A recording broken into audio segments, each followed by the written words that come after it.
Salve, salve moçada, beleza? Beleza, começando mais um vídeo aqui do canal Essa é Minha Cara, mais um vídeo de lista. Estou sendo repetitivo?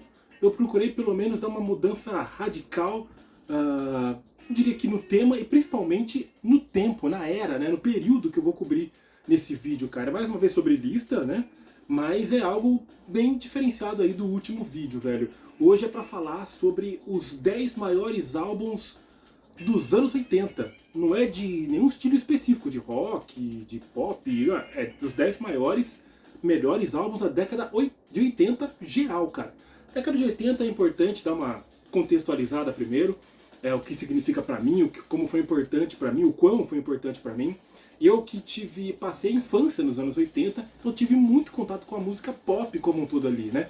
A gente ouvia rádio, a gente via muita televisão, bastante coisa, programas, trilhas de novela, né? Era o acesso principal que a gente tinha à música e alguns discos em casa, alguns discos pintavam em casa. A gente até comentei isso num vídeo que eu fiz com a minha irmã já faz algum tempo, cara, foi bem legal esse vídeo. Então eu tinha acesso aí, eu diria que superficial, podemos chamar de superficial, mas mesmo assim dava pra conhecer bastante coisa. Então ali, cara, eu peguei o auge de alguns artistas realmente incríveis, né? Vou citar aqui alguns que estão nessa lista aqui, inclusive. É interessante que, a exemplo da lista que eu falei semana passada, alguns artistas realmente não entraram aí nesse top 10 aí de álbuns dos anos 80. Eu fiquei até surpreso agora parando pra pensar. Vou falar logo de cara. Madonna não entrou nessa lista, cara. Madonna, goste ou não do estilo, mas é um ícone, né, da música. Principalmente ali nos anos... Principalmente não, mas nos anos 80 ela já explodiu e muito, né? Depois dos anos 90 e tal, foi seguindo aí com outros discos importantes. Mas ela não entrou nesse top 10, cara. E como que foi atingido, como foi definido esse top 10 aí? Foi através da Acclaimed Music. Eu sempre pesquisando ali as notícias, vão chegando as coisas, eu vou guardando aqui e vou tentando bolar meus vídeos, né? No caso foi a Acclaimed Music, né? Que é um banco de dados que compilou, fez uma compilação, sei lá qual é a tecnologia que eles utilizaram para compilar as críticas que foram feitas aí, né, pelos especialistas da área, né, da área musical, é claro.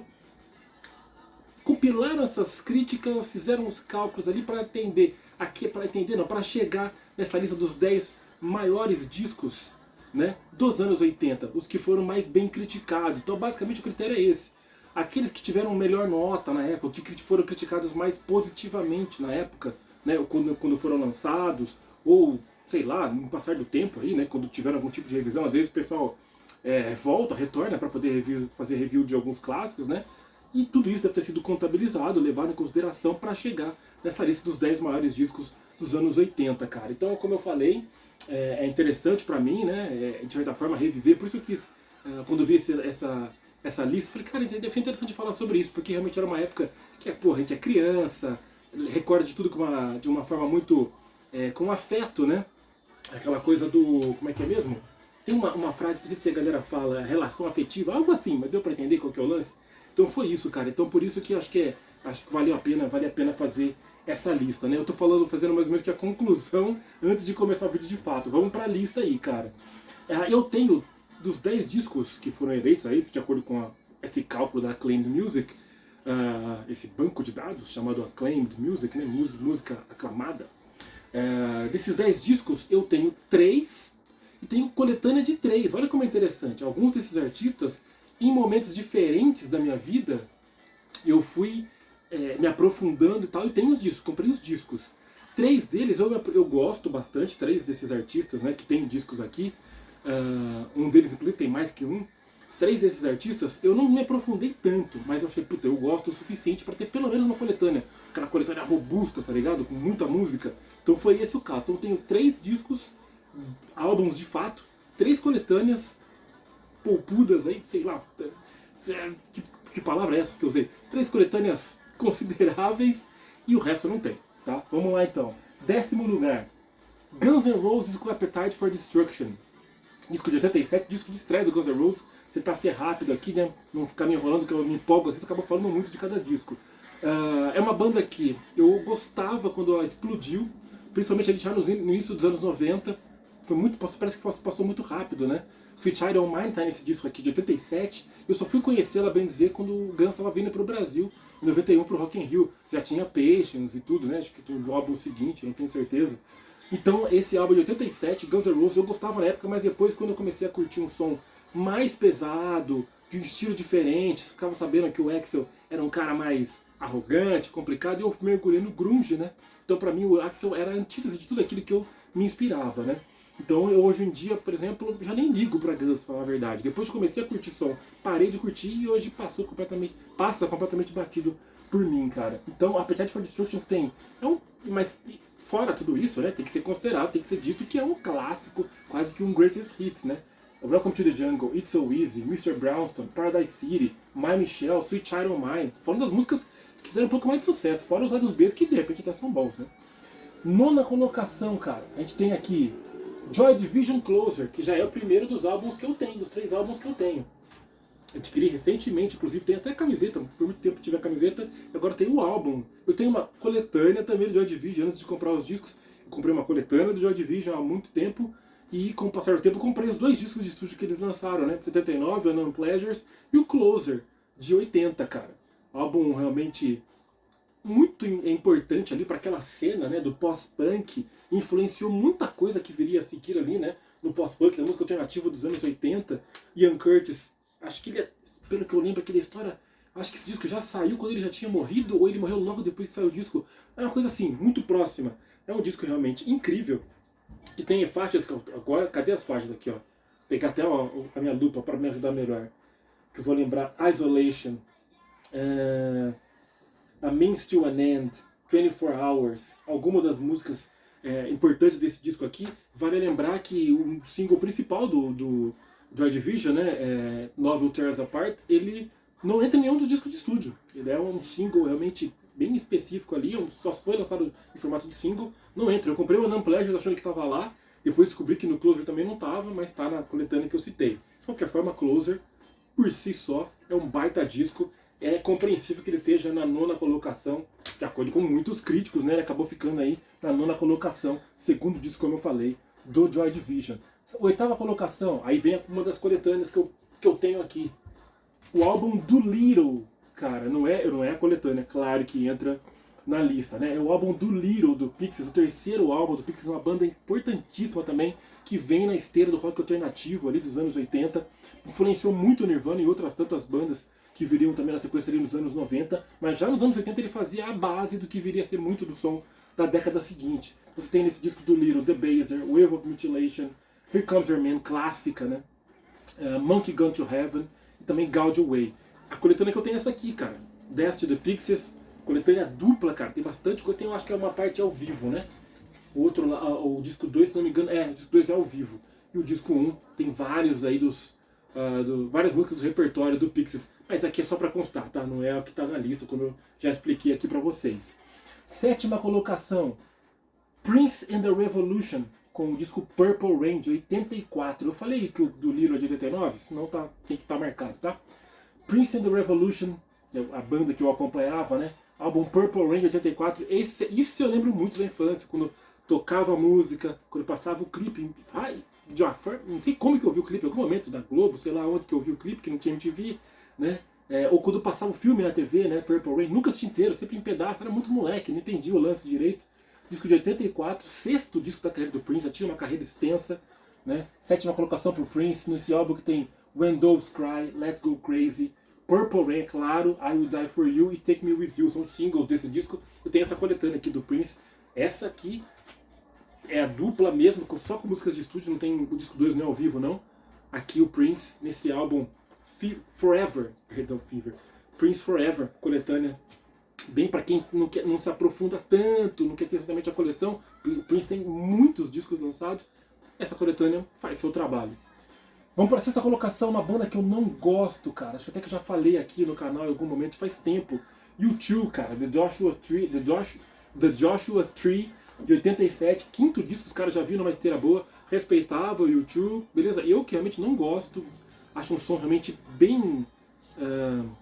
cara, eu não vou nem ficar falando muito, né, porque cada um tem o seu gosto, mas é um som que não me pega, eu acho, musicalmente, acho fraco. Quem sou eu pra falar, não sei o que, mas sei lá, não me pega, acho...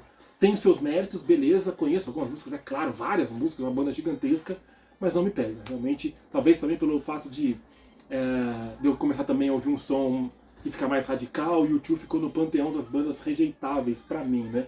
E assim segue. Então nesse disco tem With or Without, I Still Haven't Found What I'm Looking For, e Where the Streets Have No Name. Clássicos, né? Tem como falar, eu só não curto. Em quinto lugar, Talking Heads, Remaining Light, de 80. Cara, esse disco, o Talking Heads eu nem conheço, tá? Conheço, digo assim, só conheço realmente, não vou nem ficar pagando de entendedor não. Só conheço o Psycho Killer, que eu não sei em que disco tá, se é um single específico, não sei dizer. Sei que, pô, eu ouvi falar milhares de vezes de Talking Heads, David Byrne, a cena ali do CBGB, a cena plural ali do CBGB, Nova York, anos 70, 80. Esse disco aqui é justamente de 80, Remaining Light, quarto disco do Talking Heads. Faz sentido ele estar aqui. Pelo que eu sei, já ouvi falar do Talking Heads, entendo que ele faz sentido ele estar nessa lista. Quarta colocação, olha o artista que vem de novo aparecendo aqui nesse top 10, cara. Prince, mais uma vez, com Sign of the Times, de 87. Nono disco ele foi e emplacou um disco realmente de extrema qualidade e muito bem criticado, né? Pelos experts no assunto. E ele é, inclusive, a trilha desse nosso vídeo aqui, tá? Prince, que para muitos é maior que um cara que eu vou falar já, que vocês devem imaginar quem, né? É maior, é mais importante, é mais artista, é mais completo. O próprio Prince achava isso, né? E tem gente realmente que acha isso, cara. Olha, se eu não concordar, eu tenho minhas razões também. Memória afetiva era a expressão que eu queria lembrar. Se eu não prefiro o Prince, se eu não concordo com isso, é por causa muito por conta da minha memória afetiva. Esse outro artista, ele explodiu muito mais comercialmente, não que o Prince não tenha tido muitos hits. Mas esse outro artista é difícil, né? Se equiparar em relação ao número de hits. Mas o Prince é gigante, multi-instrumentalista, um cara que era fenomenal, faz muita falta na música, foi cedo demais. O disco Sign of the Times, de 87, nono disco, tá na lista. Terceira colocação, top 3, hein? The Smiths, The Queen is Dead. Olha só, terceira colocação pro The Smiths, hein? Banda icônica dos anos 80 ali. Podemos encaixar, não é New Wave, né? Rock alternativo ali dos anos 80, pavimentou o caminho porque seria o Britpop lá na frente, e para outros, o rock alternativo no geral. Demorei para começar a curtir The Smiths, mas conheci algum outro hit, né? Principalmente Boy with the Thorn in His Side. Mas eu acabei pegando uma coletânea que achei também que seria o suficiente. Tá aqui, ó, coletânea, como é que ela chama? The Sound of the Smiths. Olha aqui, ó, Morrissey, mal lá dos infernos. Johnny Marr, um baita guitarrista, talvez até subestimado. O quarto disco, terceiro lugar, então, o terceiro disco da carreira do Smiths, que tem justamente The Boy with the Thorn in His Side e There's a Light That Never Goes Out. There is a light that never goes out. Excelente, excelente música, excelente banda de Smiths que nunca vai voltar, né? Essa aí não tem nem que se empolgar. E aí vem, né, cara, 2 discos que eu tenho. Você estava falando, mas você não tem mais nenhum, você não tinha 3? Tá aqui, os 2 primeiros, cara. Segundo lugar, pra surpresa, talvez, pra minha surpresa, achei que esse disco ficaria em primeiro na lista, Thriller, do Michael Jackson. Esse disco aqui mudou minha vida, cara, de alguma forma. Minha vidinha, né, de 3 ou 4 anos de idade, eu era fanático por Michael Jackson, cara, sem piada, sem envolver o lado aí pessoal, as tretas que rolaram. Quero falar do lado artístico, lado mais superficial, não sei, mas a parte artística da coisa. Michael Jackson era foi um fenômeno incrível pra quem era moleque ali, cara, era um negócio impressionante. Então esse álbum aqui, que é um Greatest Hits também, né, nem precisei colocar faixas aqui de destaque, porque é um disco que eu ouvia os primeiros singles, né, quando eu era moleque, né, os clipes ali, Billie Jean, Beat It, tal, e Thriller, é lógico. Depois a gente o disco apareceu em casa, rolou em casa, minha irmã trocou com alguém, comprou, sei lá qual foi o lance, o disco finalmente, já nos anos 90, apareceu em casa. Aí eu comecei a gostar de todas as músicas, The Girl Is Mine, e Wanna Be Starting Something, uma música que, porra, cara, que sensacional. Então o disco inteiro, cara, é sensacional, é incrível. Então, Michael Jackson Thriller, acho que é o álbum mais vendido de todos os tempos, ou um dos, até esqueço esses números às vezes, mas faz muito sentido que ele esteja aqui entre os 10 maiores discos dos anos 80. Estranhei realmente ele não ser o primeiro, mas é um descasso. Michael Jackson era inclusive o 6º disco de estúdio do Michael Jackson, porque ele tinha o Off the Wall, que por muito tempo eu achei que fosse até o primeiro, né? Que pra mim é o melhor dele, do que eu não ouvi tanto os anteriores, para ser sincero. Puta, é melhor que o próprio Thriller? Talvez, cara. É um disco tão funk, tão soul disco, cara. É foda, Off the Wall. Eu fiz vídeo aqui no canal sobre ele. Mas o Michael tinha outros discos quando ele era mais novinho, né? Que não fizeram muito sucesso. A galera pensa até que Off the Wall é o primeiro dele, porque é o primeiro que pá, explodiu, que ele se solidificou como artista solo, podemos dizer, né? Depois aí emplacou outros álbuns, mas inclusive o Thriller e o Off the Wall são os melhores. Depois ele nunca mais atingiu o patamar desses discos, tá? É importante que se diga, por mais que a gente incense o artista Michael Jackson, ele nunca mais atingiu o nível técnico que ele atingiu em Off the Wall e Thriller, beleza? E pra fechar, puta que pariu, é uma homenagem ao meu gosto, puta, só podia ser isso, cara. É assim, por mais que eu não entenda até exatamente por que esse disco entrou aqui, mas, pô, pelo cálculo da Acclaimed Music, assim foi. É nada mais nada menos do que Public Enemy Takes a Nation of Millions to Hold Us Back. Eu jamais imaginaria sequer que entrasse na 10ª colocação. Será que é porque ele nunca teve o índice de rejeição? O Michael, talvez, em algum momento a galera tenha achado... Eu dei uma pesquisada antes de começar o vídeo, cara, só tem notas altíssimas, só 10 no reviews. Não sei em que momento nesse cálculo da Acclaimed Music que o Takes a Nation of Millions conseguiu ficar na frente. E eu não tô falando pra criticar, não. É só realmente que me surpreendeu em termos de alcance, né? Comercial, tal, popular. Mas é aqui, ó. É o Public Enemy, um disco que, como o hip hop tava ali surgindo, se solidificando, né? Já havia surgido já há vários anos, mas se solidificando com artistas, solidificando aí o estilo, né? Com o Run DMC, Grandmaster Flash um pouco antes, Afrika Bambaataa um pouco antes, mais no comecinho, mas aí Run DMC, Public Enemy, KRS-One, Book Dog Productions, Beastie Boys, uma galera aí toda, né, cara, Eric B. Rakim, nos anos 80, chegando mesmo, o rap estava muito forte, e o Public Enemy representa muito com o seu discurso consciente, né, representava muito isso. Eu demorei para comprar esse disco, lá nos anos 90 eu tinha 2 discos, né, o Apocalypse 91 e o Music in Our Message. Aí depois eu vi que, não, isso aqui é um clássico, tem que ter. Na oportunidade que eu tive, consegui comprar esse álbum, que é incrível realmente, que ele tem músicas aí, cara, é tipo um Greatest Hits também, hein. Vamos dar uma olhada aqui, ó. Bring the Noise, Don't Believe the Hype, vamos ver o que mais aqui.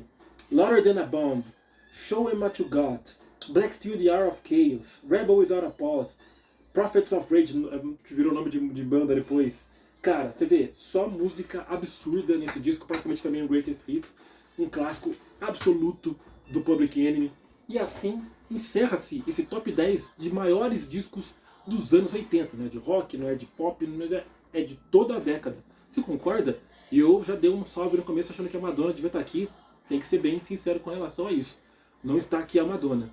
Mas outros artistas também, vocês devem citar outros artistas que poderiam estar aqui. Realmente é surpreendente. É só questão de puxar um pouco para a memória. Mas essa lista que apareceu serve para uma boa discussão no mínimo. Certo? É isso aí, galera. Depois eu de volta com mais um vídeo. E eu vou tentar bolar uma coisa diferente. Não vai ser lista, não. Fiquem tranquilos que não vai ser lista, não. Vou pensar alguma parada diferente, beleza? É nóis, galera. Até a próxima.